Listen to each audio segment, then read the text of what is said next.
Circular motion की जो videos हैं जो मैंने बनाए हुए हैं उनको करने के बाद ही इस टॉपिक पे आना। चैप्टर का नाम है रोटेशनल मोशन। इस चैप्टर में काफ़ी हार्डवर्क करने की ज़रूरत है।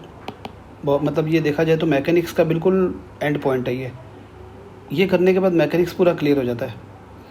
देखो, रोटेशनल मोशन पढ़ने से पहले हमें एक ऐसे बॉडी के बारे में सोचना है जिसको हम जिस पे एक कितना भी फोर्स लगा लें, पटक लें, घुमा लें, कुछ भी कर लें, उसके शेप एंड साइज़ में कोई फ़र्क नहीं पड़ने वाला है। उस तरह की बॉडी को हम क्या बोलते हैं? Rigid body.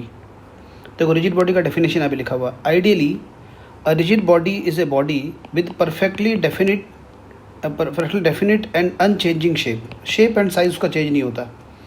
The distance between all pairs of particle of such a body do not change. ठीक है, मतलब डिस्टेंस, जैसे मान लो ये मैंने कोई भी बॉडी बनाया, रिजिड बॉडी के नाम पे कुछ भी बना लिया, रिजिड बॉडी। अब रिजिड बॉडी के अंदर मैंने कोई भी दो पार्टिकल ले लिया, ए और बी, कोई भी दो पार्टिकल। अब हम इसके ऊपर जितना भी फोर्स लगा दें इसके शेप एंड साइज़ को बिगाड़ने के लिए, इन दो पार्टिकल के बीच में डिस्टेंस है ना, जो इन दोनों पार्टिकल के बीच में जो डिस्टेंस है वो हमेशा कांस्टेंट रहेगा। A B equal to constant. ये मेन रिक्वायरमेंट है रिजिड बॉडी की। तो रोटेशनल मोशन पढ़ने से पहले हम रिजिड बॉडी के बारे में पूरा समझ लें कि जो भी हमें पढ़ना है रिजिड बॉडी पढ़ना है। ऐसा क्यों है, आगे चल के बताऊंगा कि रिजिड बॉडी ही क्यों हमें लेना पड़ता है रोटेशनल मोशन के लिए। तो पहले रिजिड बॉडी का मैंने डेफिनेशन यहाँ पे बता दिया, इसको अच्छे से याद कर लो। पहले सबसे पहले यही काम करना है। इस चैप्टर में कौन कौन सा टाइप ऑफ मोशन हम डील करने वाले हैं उसके बारे में एक एक करके बता देता हूँ। Types of motion. सबसे पहले pure translational motion. Pure translational motion क्या है? सपोज़ ये कोई रिजिड बॉडी है। अब इस रिजिड बॉडी में मैंने दो पार्टिकल ले लिया, एक पार्टिकल ए और यहाँ पे दूसरा पार्टिकल बी ले लिया।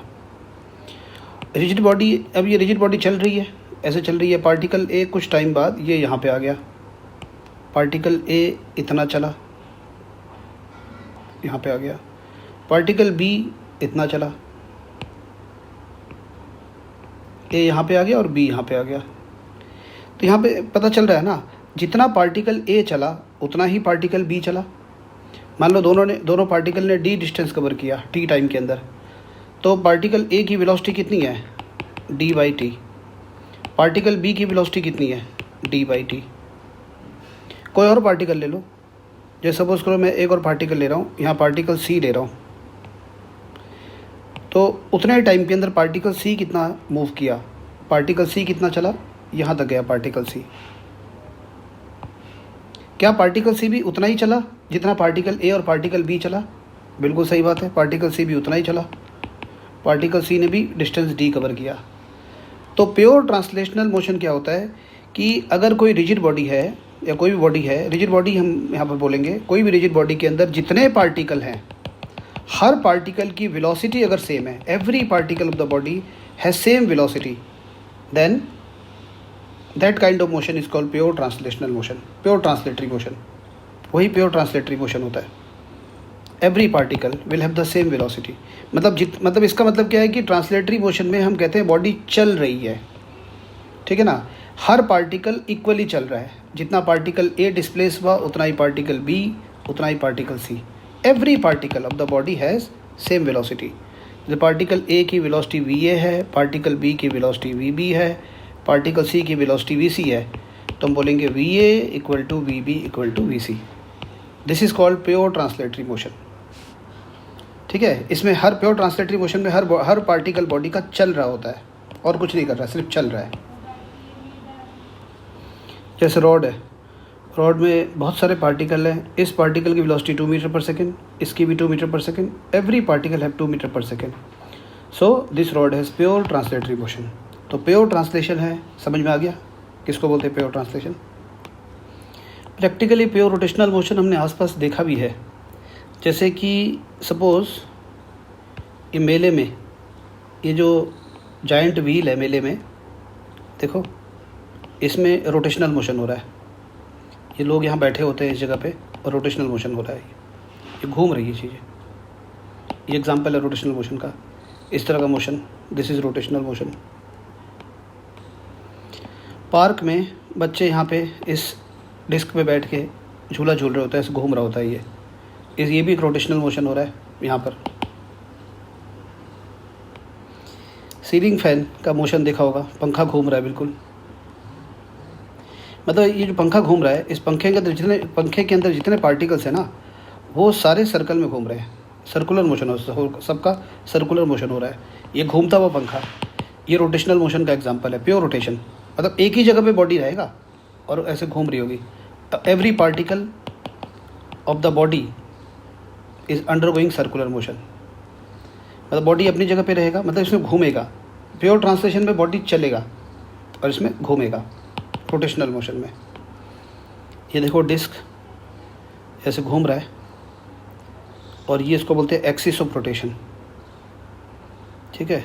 एंड क्या हुआ कि हर पार्टिकल, डिस्क के अंदर सारे पार्टिकल, जितने पार्टिकल, जैसे ये पार्टिकल है, ये पार्टिकल सर्कल में घूम रहा है, it is moving in a circular path. कोई और पार्टिकल ले लो, you take any other part, ये पार्टिकल ले लो, it is also moving in a circular path.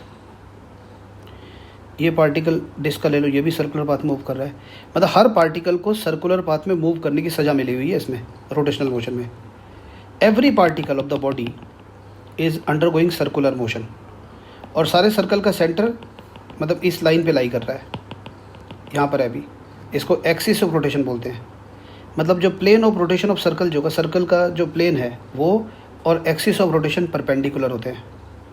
और मैं आगे चल के बताऊंगा रोटेशनल मोशन में जो ये एक्सिस है ना, ये फिक्स्ड है। एक्सिस ऑफ रोटेशन को फिक्स रखना है। और पार्टिकल जितने बॉडी के हैं वो सब सर्कुलर मोशन कर रहे हैं। तो in rotational motion every particle, in rotational motion every particle of the body, pure rotational motion, every particle of the body is undergoing circular motion. Her particle circular motion कर रहा है pure rotational motion में। Nature से भी इसका example ले सकते हैं। अर्थ, ये एक्सिस रोटेशन हो गया, अर्थ अपने एक्सिस पे घूमता है, 24 आवर लगता है उसको घूमने में।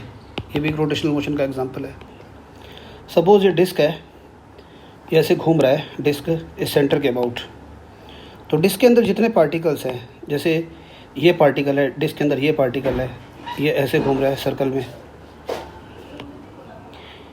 ये पार्टिकल है, ये भी सर्कल में घूम रहा है। ये पार्टिकल, ये भी सर्कल में घूम रहा है। मतलब डिस्क के अंदर जितने पार्टिकल है सब सर्कल में घूम रहे हैं और सबका सेंटर सेम है। मतलब रोटेशनल मोशन में क्या होता है कि बॉडी के अंदर जितने पार्टिकल है वो सर्कुलर मोशन में होते हैं सारे, विद डिफरेंट डिफरेंट रेडियस। सब पार्टिकल को सजा मिली है कि सारे सर्कुलर पाथ में मूव करेंगे। That is called circular rotational motion. Suppose ये एक रिजिड रॉड है, रिजिड। तो रोटेशनल मोशन पढ़ने से पहले हमें रिजिड बॉडी के बारे में सिर्फ सोचना है कि रिजिड बॉडी को पढ़ रहे हैं। रिजिड बॉडी ना हो तो दिक्कत क्या आएगी बताऊंगा मैं। अभी देखो ये रिजिड रॉड है, ओ पॉइंट पे फिक्स है और रॉड ऐसे मूव कर सकता है ऐसे। तो कुछ टाइम के बाद ये रॉड मान लो यहाँ पे आ गया, यहाँ था रॉड, ये घूम के यहाँ आ गया।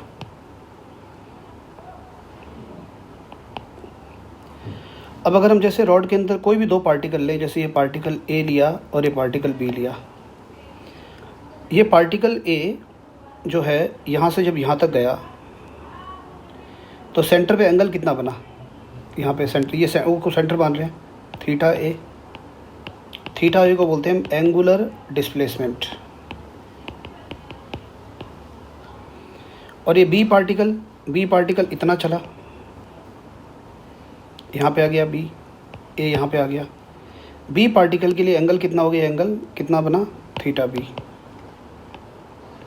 थीटा बी एंगुलर डिस्प्लेसमेंट, ये थीटा है तो एंगुलर डिस्प्लेसमेंट ऑफ ए है और थीटा बी है एंगुलर डिस्प्लेसमेंट ऑफ बी। तो देखो पार्टिकल ए इतना चला, पार्टिकल अगर पूरा सर्कल बना दिया जाए, पूरा अगर रोटेशनल मोशन पूरा कंप्लीट कर लिया जाए तो ये पार्टिकल ए ऐसे करके मूव कर रहा है ये सर्कल में। पार्टिकल बी भी सर्कल मूव कर रहा है। जितना टाइम पार्टिकल ए को एक रिवोल्यूशन पूरा करने में लग रहा है उतना ही पार्टिकल बी को लग रहा है। अच्छा, यहाँ से लेकर यहाँ तक ये पार्टिकल ए ने एंगल कितना बनाया सेंटर पे, थीटा ए। उतने टाइम के अंदर पार्टिकल बी ने कितना एंगल बनाया, थीटा बी। क्या थीटा बी बड़ा है? नहीं, थीटा ए और थीटा बी दोनों सेम है। मतलब एंगुलर डिस्प्लेसमेंट जो है दोनों पार्टिकल का सेम है। क्योंकि ये तो आर्क का फ़र्क है ना। जैसे पार्टिकल ए, इस ये वाली आर्क छोटी, ये वाली आर्क बड़ी है। ये पार्टिकल भी तेज़ चल रहा है, इसकी जो वी है ना, वेलोसिटी वी ज़्यादा है, ठीक है। तो एंगुलर डिस्प्लेसमेंट थीटा ए और थीटा बी, मतलब ये जो रिजिड रॉड है, अगर किसी बॉडी में प्योर रोटेशन होता है तो रॉड के अंदर जितने पार्टिकल होंगे सबका जो एंगुलर डिस्प्लेसमेंट, जैसे यहाँ पे पार्टिकल सी लिया, पार्टिकल सी यहाँ तक पहुँच जाएगा, लेकिन सेंटर पे तो एंगल वही बनेगा ना, सेंटर तो यहाँ पे कहीं है, तो सेंटर पे एंगल तो सबके लिए सेम बनना है, ठीक है। तो एंगुलर डिस्प्लेसमेंट सेम हो गया। अब ये थीटा ए को अगर हम टाइम से डिवाइड करें, theta B by T, angle upon time, मतलब एंगुलर वेलोसिटी भी दोनों पार्टिकल ए और पार्टिकल बी की सेम है, वही पार्टिकल सी की भी आएगी। तो अगर कोई बॉडी प्योर रोटेशन कर रहा है तो जो किसी भी पार्टिकल का एंगुलर वेलोसिटी होगा वो पूरे बॉडी का एंगुलर वेलोसिटी होगा। जो रॉड का एंगुलर वेलोसिटी वही हर पार्टिकल का एंगुलर वेलोसिटी, जो रॉड का एंगुलर डिस्प्लेसमेंट वही हर पार्टिकल, रॉड का जो हर पार्टिकल है उसका एंगुलर वेलोसिटी। ऐसे है angular velocity theta A by T, angular velocity of A equal to angular velocity of B.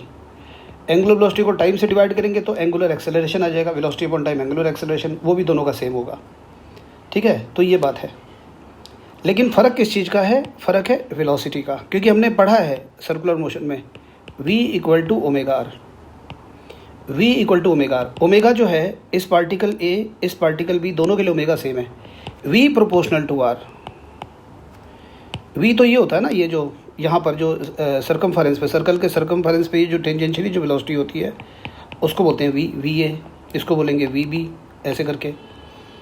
तो वी बी जो है वी ए से बड़ा होगा। मतलब जब ये रॉड जब रोटेट कर रही है तो ये वाला पार्टिकल धीरे चल रहा है, ये वाला पार्टिकल तेज़ चल रहा है, ये वाला और तेज़ चल रहा है। भाई ये सर्कुलर मोशन, भाई जितना डिस्टेंस इसने कवर किया, इसने ज़्यादा डिस्टेंस कवर किया, तो यही तो फ़र्क है रोटेशनल मोशन में, इसने ज़्यादा डिस्टेंस कवर किया। लेकिन तीनों पार्टिकल के लिए एंगुलर डिस्प्लेसमेंट सेम है, इन तीनों पार्टिकल के लिए एंगुलर वेलोसिटी सेम है, इन तीनों पार्टिकल के लिए एंगुलर एक्सेलरेशन सेम है। तो सेम क्या चीज़ है? एंगुलर जो पैरामीटर्स है वो सेम है, लेकिन जो लीनियर पैरामीटर है, लीनियर वेलोसिटी, वो डिफरेंट है। इस पार्टिकल की वेलोसिटी कम है, इसकी ज़्यादा है, इसकी और भी ज़्यादा होगी, इसका सर्कल और बड़ा बनने वाला है, ठीक है ना। जितना टाइम इस सर्कल को कंप्लीट होने में लगेगा उतना ही टाइम इसको लगेगा। देखो ये ज़्यादा डिस्टेंस कवर हो रहा है यहाँ पे, तो ये पार्टिकल तेज़ चल रही है, ये पार्टिकल और भी ज़्यादा तेज़ चल रही है। और लास्ट है combined translation and rotation. Combined translation rotation में क्या होता है? जैसे साइकिल चला के जा रहे हैं ना, साइकिल की व्हील, साइकिल ऐसे चल रही होती है, तो साइकिल का जो व्हील है वो घूम भी रहा होता है और आगे जा भी रहा होता है, मतलब रोटेशन भी हो रही है, घूम भी रही है और चल भी रही है। चलना मतलब ट्रांसलेशन, घूमना मतलब रोटेशन। तो साइकिल का जो व्हील है वो घूम भी रहा है और चल भी रहा है, तो इसको बोलते हैं कंबाइंड ट्रांसलेशन रोटेशन। आगे चल के इसको रोलिंग मोशन कहेंगे, इसको अलग से डिस्कस करना है। तो मैंने इस वीडियो में टाइप ऑफ मोशन के बारे में बता दिया कि प्योर ट्रांसलेशन क्या चीज़ होता है, प्योर रोटेशन क्या होता है, और कंबाइंड ट्रांसलेशन एंड रोटेशन क्या होता है। जस्ट एक इंट्रोडक्शन हो गया इसमें।